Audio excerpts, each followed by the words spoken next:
Pessoal, então nós vamos trabalhar hoje o conceito de Estado, tá bom? Em filosofia, tá? Aí tem uma frasezinha, né? Queremos um Estado a serviço da nação que garanta os direitos a todos, toda a população. Então, nós temos elementos de Estado. Isso daí, ó, seria interessantíssimo vocês anotarem, tá? Porque isso aí cai bem, às vezes, em concurso e também cai na prova do Enem. Esqueci de perguntar se vocês estão visualizando a tela. Sim, Sim, estão me ouvindo bem também, né? sim também. Sim. Então, nós temos aí três elementos do Estado: o povo, que é o elemento humano, o território, que é uma base física, né, com uma grande extensão de terra, né, e o governo soberano, que é um elemento condutor do Estado, que detém e exerce o poder absoluto da autodeterminação e da auto-organização emanada do povo. Quando a gente fala dessa auto-organização emanada do povo, a gente precede aí o conceito de democracia, né? Que é do povo, pelo povo e para o povo, né? Então, esse Estado soberano aqui, que é um Estado que é eleito pelo povo para que ele possa suprir as necessidades do homem, do cidadão. Bom, aqui nós vamos colocar um conceito de sociologia aí de Estado. É a ordem jurídica soberana que tem por fim o bem comum de um povo, situado em determinado território. Isso é um conceito de Dalmo de Abreu Delário, né?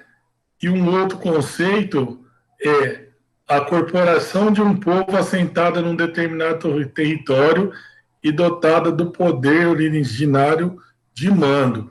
O poder, quando a gente fala poder originário de mando, é um poder político que comanda aquele Estado, né? Um poder político que desenvolve aquele Estado, tá bom? Vamos lá, conceito de Estado. Ó, a palavra de Estado, ela vem do latim, então isto é, estar firme, né? O Estado vem de estar firme, né? O significado mais comum de se ouvir é uma instituição política. Quando a gente fala de instituição, nós estamos falando de algo que é instituído, organizado para determinado fim. Então, qual que é a função política do Estado? Administrar, suprir o bem do povo, né? Dirigida por um governo, sob a força que domina um território. Então, aqui nós vamos ter um governo que vai dominar esse território, onde nós chamamos de soberania, poder soberano, né?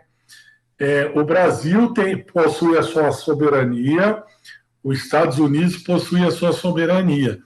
Então, nenhum Estado pode intervir no outro em desrespeito à soberania do outro, subordinando os membros da sociedade que neles vivem, né? O Estado deve ser mediador dos grupos sociais, conciliar os interesses, amortecer os choques de interesse. O Estado deve prover a harmonia, levando em consideração o bem comum. Então, quando nós levamos em conta esse conceito de Estado, nós vamos perceber que é uma instituição política com um determinado fim. Qual que é o fim, o determinado fim do Estado? É promover o bem comum. Então, pode escrever isso aí no seu caderno em letras garrafais. O fim do Estado ou o objetivo do Estado é promover o bem comum, né?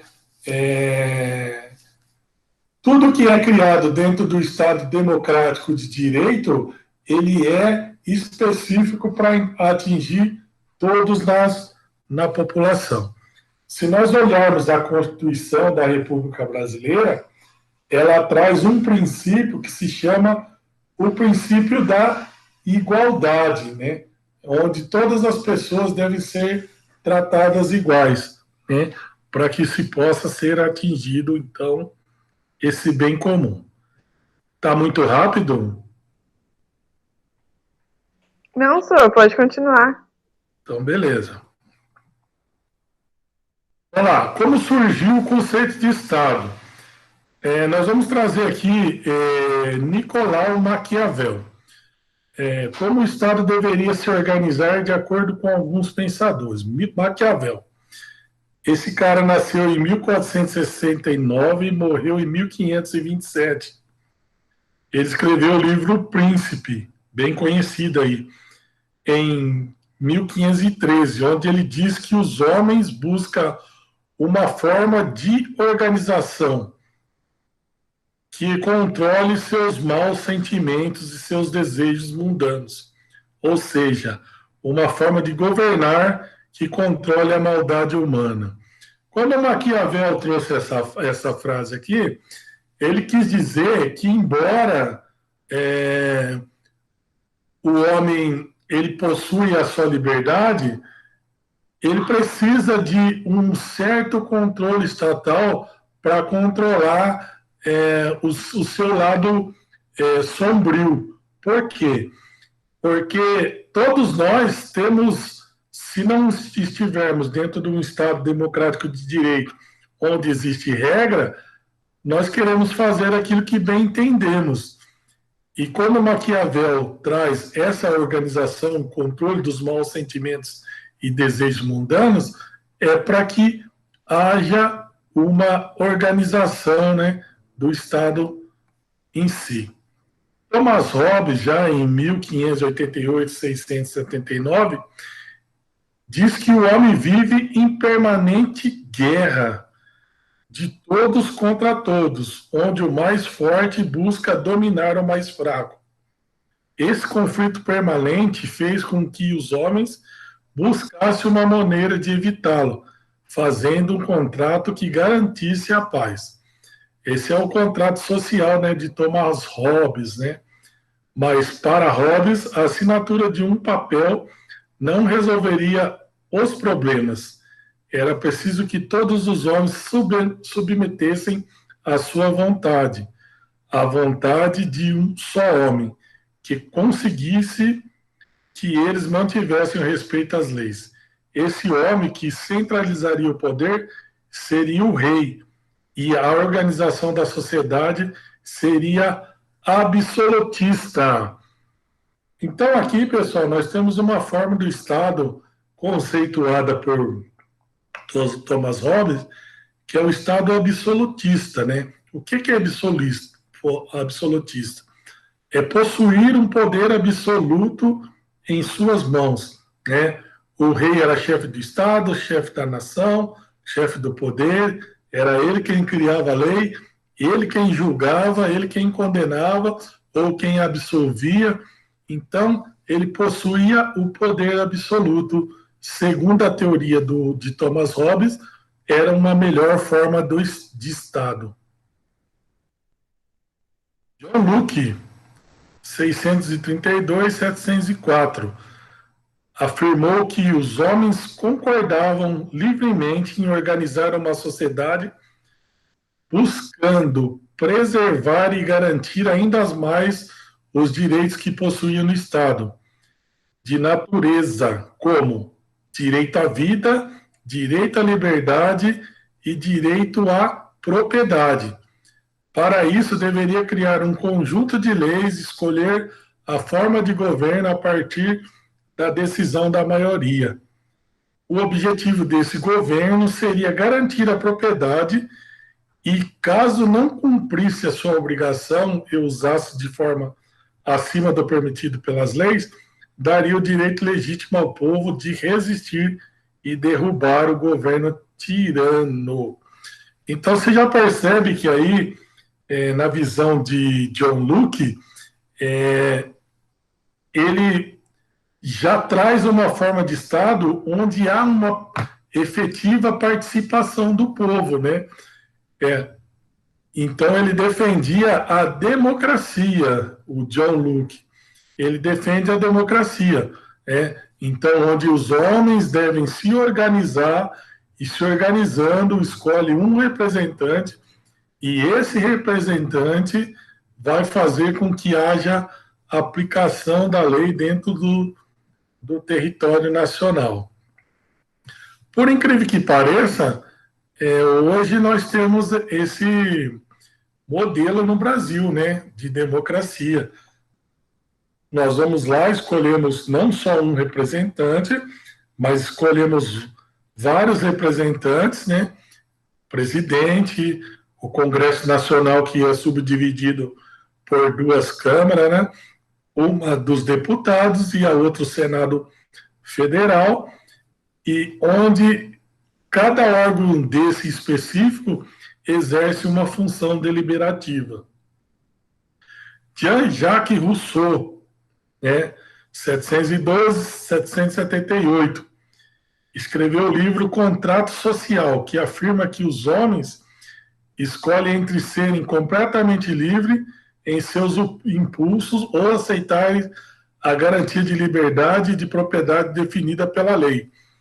Você pode achar até estranho e se perguntar como pode alguém ser livre se existe lei que limitam a liberdade. E aí, pessoal, o que vocês acham dessa pergunta aí? Como que nós podemos ser livres se existe aí uma lei, uma regra que limita a liberdade?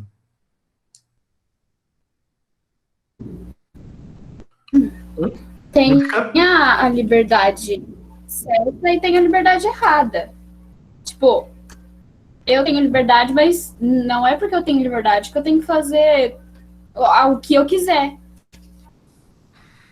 Exatamente. Então, para evitar esses excessos, né, para garantir o direito de propriedade aqui, Rousseau ele traz esse modelo, de um contrato social para que os homens garantam efetivamente o seu direito de propriedade. Imagine uma sociedade sem regra, uma sociedade sem um contrato social. Então, eu simplesmente poderia entrar em uma casa que não seria minha, expulsar todo mundo de lá e tomar posse dela. Então, é nesse sentido que Rousseau fala, né? Que o homem prefere abrir mão da sua liberdade total dentro de um contrato social para que possa ter a sua liberdade efetiva. Para Rousseau, a partir do momento que nós fazemos as leis, obedecê-la é um ato de liberdade. Então, se existe uma criação da lei, e se nós obedecermos os preceitos legais, nós estamos exercendo um ato de liberdade. Até mesmo porque eu posso contrariar uma lei, não posso contrariar uma lei? Só que se eu fizer isso, vai ter uma punição. Para Rousseau, é necessário o uso da razão e da liberdade para que os homens fizessem contrato social, que organizou a criação de um Estado, para que todos fossem iguais perante a lei.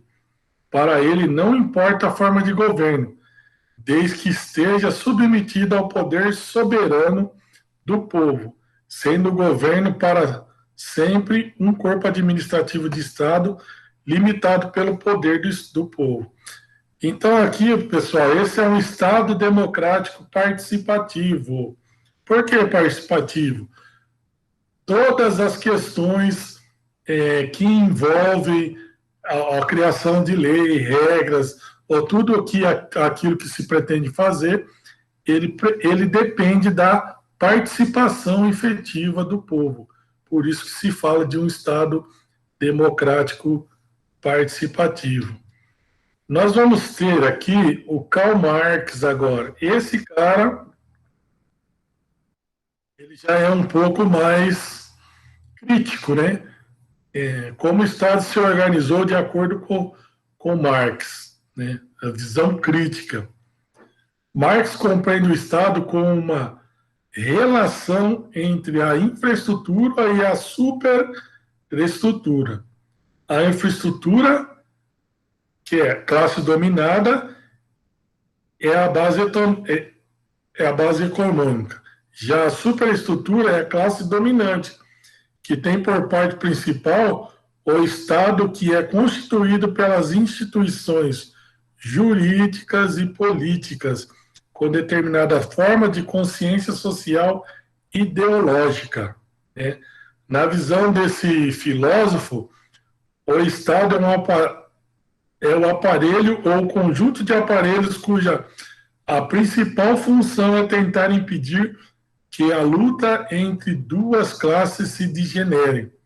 Temos aqui, portanto, a denominação de uma classe sobre a outra, ou seja, o poder organizado de uma classe para oprimir uma outra, sendo o Estado a expressão dessa dominação de classe.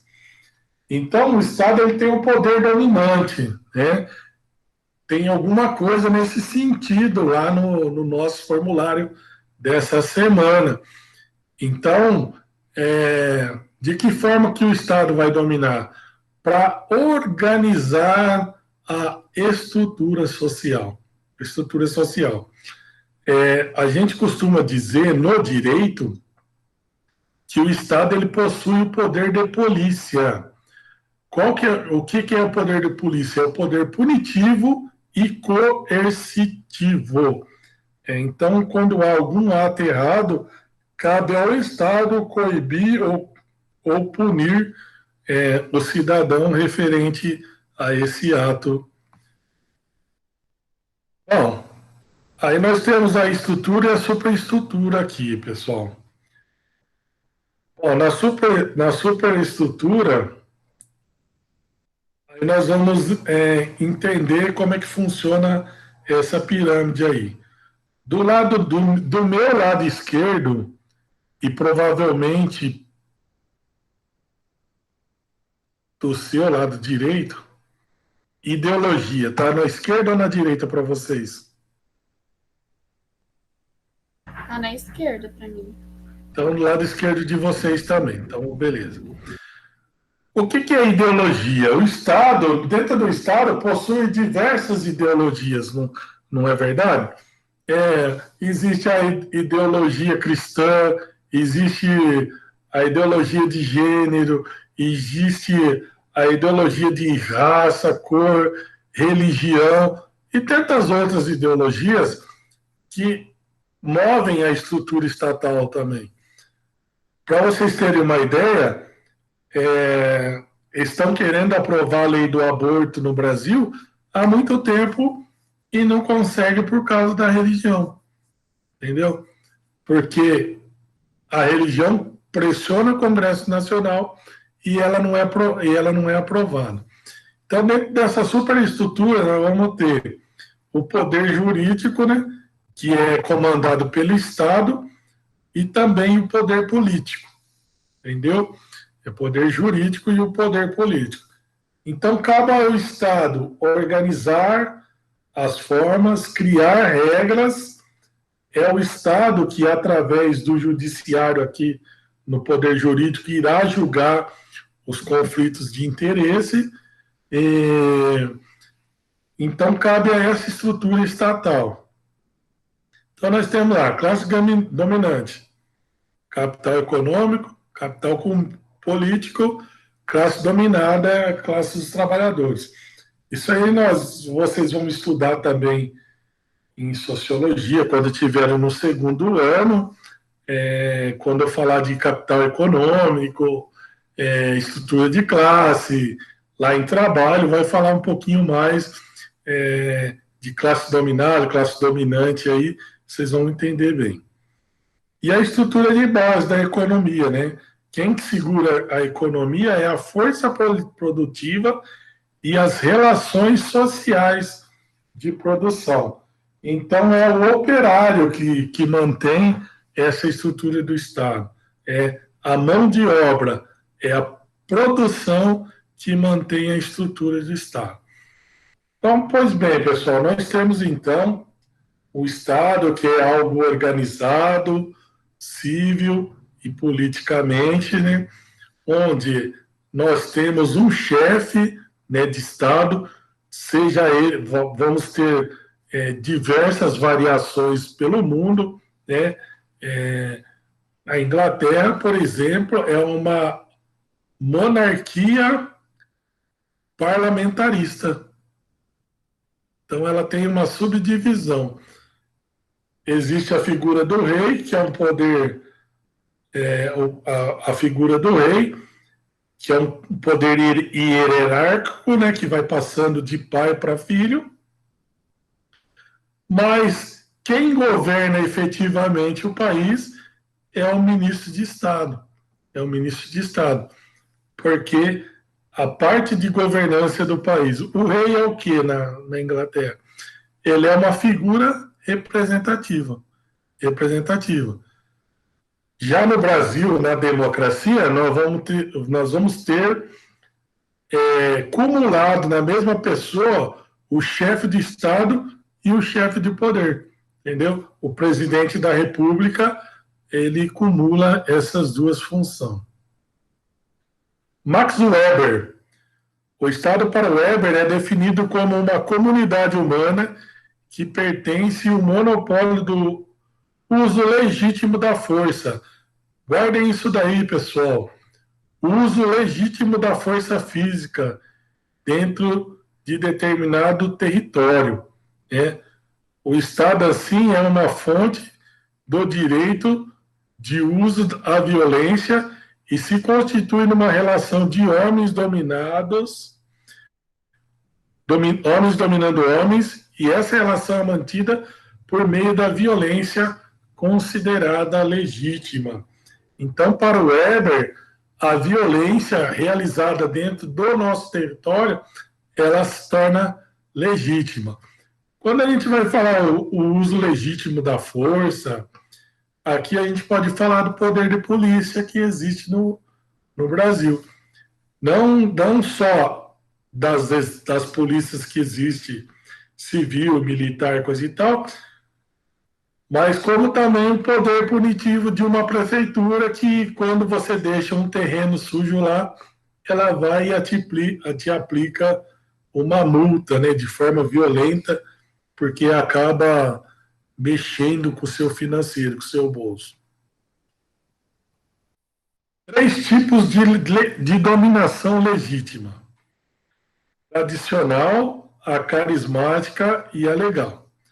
A tradicional, ela envolve crença das santidades, das ordenações e dos poderes senhoriais. O que seria isso, pessoal? É aquilo que nós recebemos nosso dia a dia, da nossa família, entendeu? As crenças que recebemos, as doutrinas que nós recebemos, né? Que vai passando de pai para filho dentro de uma sociedade e que elas são fixas, né? A sociedade pode mudar, mas essas doutrinas elas vão caminhando, né? A carismática, que é a capacidade individual de exercer fascínio, que se transforma em poder sobre os outros. Você viu aquele cara assim que você fala na escola? Nossa, aquele rapaz é um líder. É isso aqui que a gente está falando. É uma estrutura da pessoa, né? Que ela possui um certo carisma capaz de exercer influência sobre as outras pessoas. E a legal, né, que fundamenta sobre as leis e as normas que regulam a vida dos homens, burocracia. Estado organizam a sua burocracia como forma de exercer a dominação. Durkheim. O Estado é constituído por alguns grupos secundários: família, escola, igreja, corporações profissionais, poderes legislativos e outros, que são de grande importância por 2 razões essenciais. A primeira dela é que esses grupos são mais diretamente responsáveis pela educação do indivíduo, por forjar a sua identidade.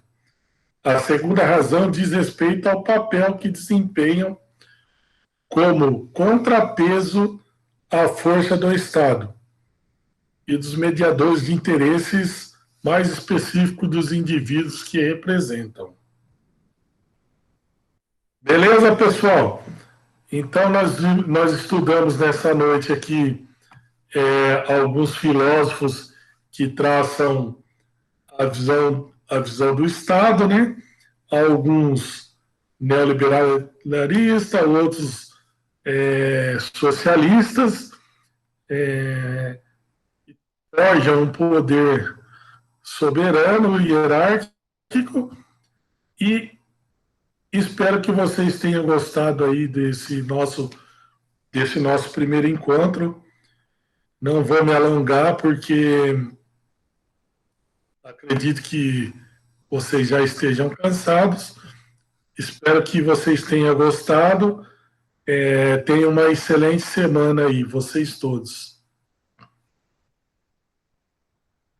O senhor também, professor. Até a próxima. Então, nossos encontros é toda segunda, tá? Nesse mesmo horário. Um abraço a todos. Tá bom. Tá bom. Bye, bye. Falou. Tchau, senhor. Tchau. Qualquer dúvida, estou no WhatsApp, é só me chamar que nós... Tá. Beleza? Fica com Deus. Tchau, senhor. Tchau, senhor.